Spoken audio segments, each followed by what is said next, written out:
The purpose of this government is to make our public services and our economy work for working people, strengthen our country in a world that increasingly preys on weakness. It's a cause that demands nothing less than the full power of government. Yet that's precisely what's broken, isn't it? As I've said a number of times, fixing the foundations is like finding damp in your wall. You can paint over it and get the hairdryer out and dry it. All done that. Hope it goes away.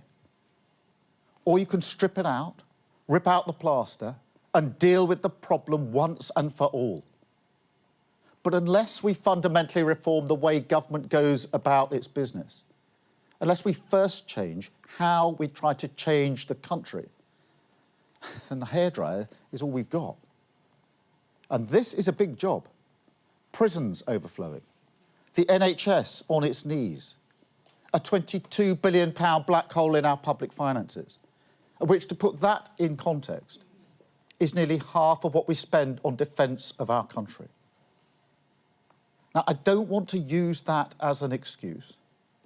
I expect to be judged on my ability to deal with it. And the work of change has begun. £25 billion invested in the NHS. Asylum returns up 53%. The minimum wage raised by a record amount. Stabilising the economy, fixing the foundations, clearing up the mess so we can take the country forward with our missions. Now, that doesn't happen by accident.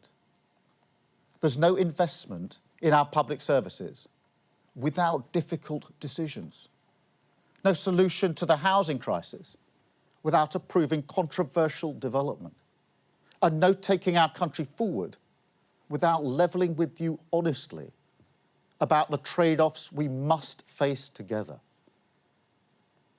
Now, the path of change is long, it's hard, there are a few thanks in the short term. But mark my words, with this plan for change, we will stick to it, country first, party second.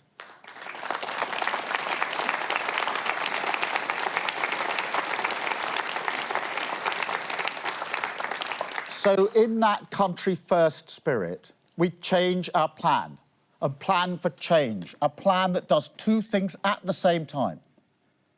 First, it doubles down on our national missions, a strategy that, for all the turbulence of the world around us, has remained robust since we published it nearly 2 years ago.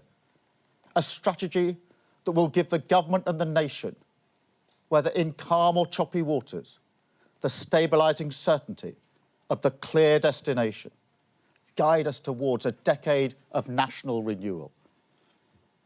Yes, some will say, we've heard these missions before. Where's the rabbit out the hat?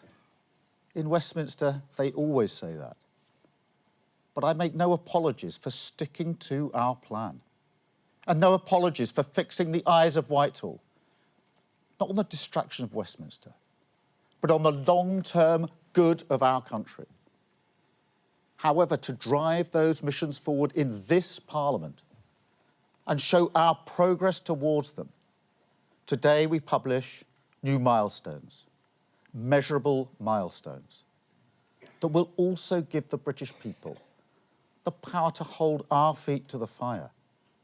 Because that accountability, that is part of how we shift the focus in Westminster towards long-term change. Second, our plan commits Whitehall to mission-led government, an approach to governing that won't just deliver change, but also change the nature of governing itself, fix the foundations and find new tools for the job. Make no mistake, this plan will land on desks across Whitehall with the heavy thud of a gauntlet being thrown down. A demand, given the urgency of our times, for a state that is more dynamic, more decisive, more innovative, less hostile to devolution and letting things go.